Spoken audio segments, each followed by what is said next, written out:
What is going on, people? Welcome back to RetelFactor. The Game Awards was last night. I want to talk all about it. There's a lot of shit that happened. There's a lot to talk about. But first, before we get started, before anything, something needs to be addressed. Okay? Did you guys watch my predictions video? I did a Game Awards 2018 predictions video, and I gotta say, my accuracy on these predictions, near 90%, I want to say. I didn't really do the math.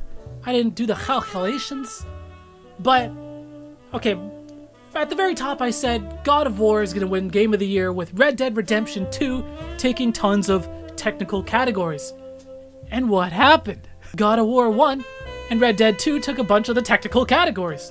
I called fighting game, RPG, I called sports racing game. Ah, man. I'm telling you, go back, watch my predictions video. That is some Nostradamus shit. So I have a list here of shit to talk about. My god. First I want to start off with my favorite part of the entire night. Jeff Keighley was kind of hyping it up on Twitter, saying he's been trying to make this happen for 5 years. It kicked off the start of the show. It was absolutely my favorite part of it, and that was Reggie, Sean Layden, and Phil Spencer all coming out on stage to kind of present and open the awards ceremony. These are the top guys at Nintendo of America, Microsoft, and Sony. So this is a big deal, and this is something that's never happened before. It just, you know, it's all, you know, fanboyism aside, fanboy wars, competition, whatever. All that bullshit aside, this is, you know, this is just a show. This is celebrating video games. There is someone drilling, like right outside my fucking window. Can you guys hear that shit? And I really do think that this was the best Game Awards so far. You know, there's been some growing pains with the Game Awards. I know some of like the product placement and some of the awkward moments. There's just, you know, there's just growing pains. There is something that they've had to overcome, but it's just been getting steadily better and better every single year. Jeff Keighley absolutely slayed it, my Canadian brethren, and there was so much Canada love on the show last night. Like every other presenter or whatever was Canadian. I don't know if that's just because Jeff Keighley's Canadian himself, but it was a really good awards show. You know, it was a little long. It's long. It was like 3 hours. There was several musical performances, which is fine. I'm like one of the few people who actually really digs like some of the music performances, like especially the orchestrated ones. They had fucking Hans Zimmer there. Are you serious? So sick. And I liked the Devil Trigger song, so seeing that perform live was pretty damn cool. But there was a lot of them. It was like a 3-hour show.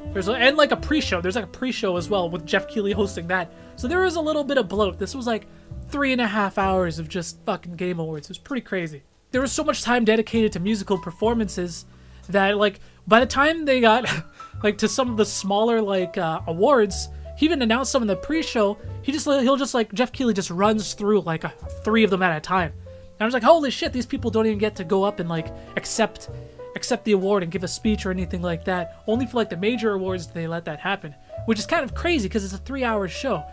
So much of the show is dedicated to the musical performances is fine, but also like world premieres, which is kind of strange because it is an award show, but Jeff Keighley also knows his audience, right? The video game fans are always, they're fucking insatiable.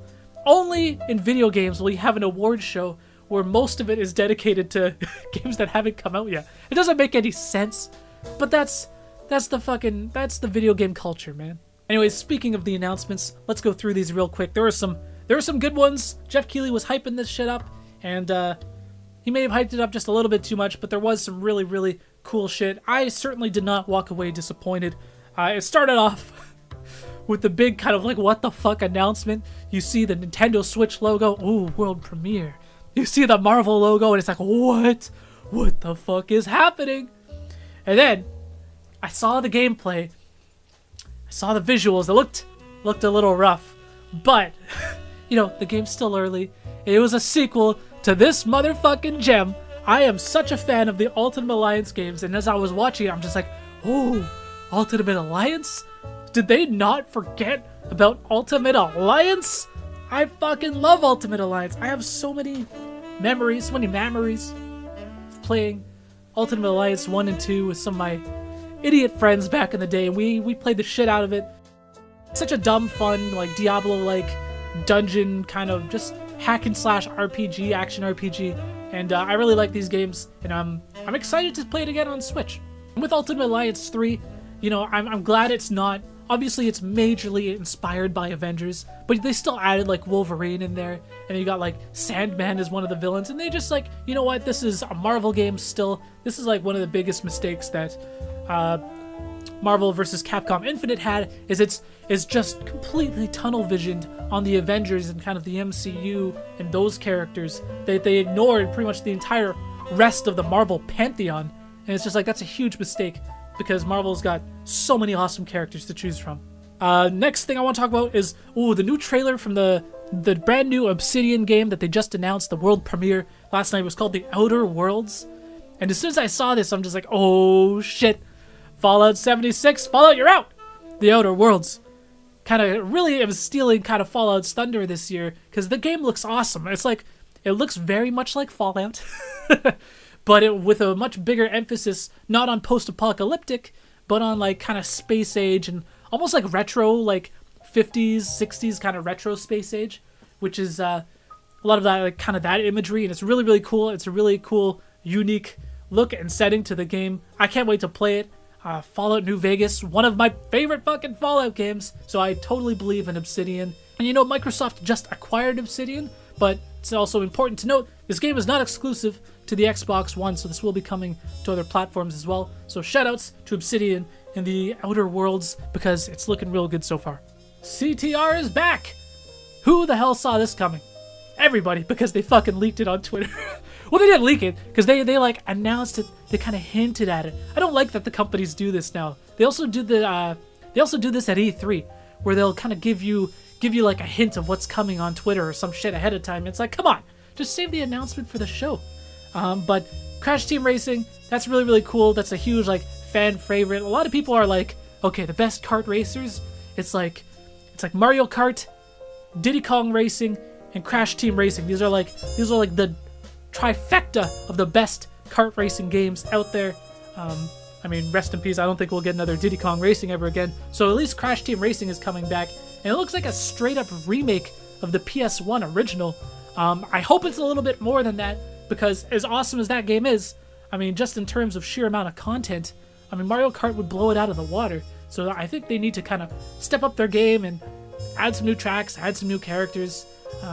Yeah, no, I think that'd be awesome. Mortal Kombat 11, everyone knows that this game has been in development for a while. You know, it's NetherRealm Studios. It's what they've been doing for like the last 10 years. They'll do a Mortal Kombat, they'll do an Injustice, they'll do another Mortal Kombat, they'll do another Injustice, and now it was time for the next Mortal Kombat. And of course, Ed Boon takes the stage. Everyone's expecting him to be like, hey, here's the new Mortal Kombat. But no, I'm presenting fucking sports and racing game. What? But of course, it was a sick-ass bait and switch, and then, Scorpion Spear comes out of the screen. It's a clever, fun way to announce a game, and, Mortal Kombat 11, you don't see any gameplay in this, but there was actual screenshots posted online afterwards. I think it went to the Steam page, where you can actually see game-like screenshots and everything running in-engine. I think they've made the switch to Unreal Engine 4. This game is going to look awesome. It's going to be violent as hell. The trailer itself, it was just the Raiden and Scorpions fighting.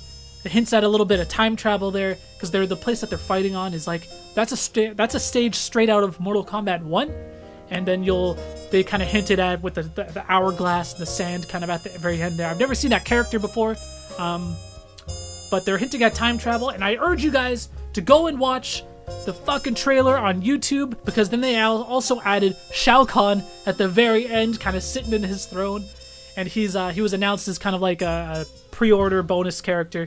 And also look at Shao Kahn very, very closely, because it's his left arm, his right arm is all fucking like scaly and gross looking. So I think there's some weird shit going on with the story here. Obviously, like, Onaga was the big dragon, the dragon guy from the previous Mortal Kombat game. So it's cool that they're sticking with the lore. So it looks like maybe Shao Kahn killed or fused with Onaga. Who the fuck knows what's going on?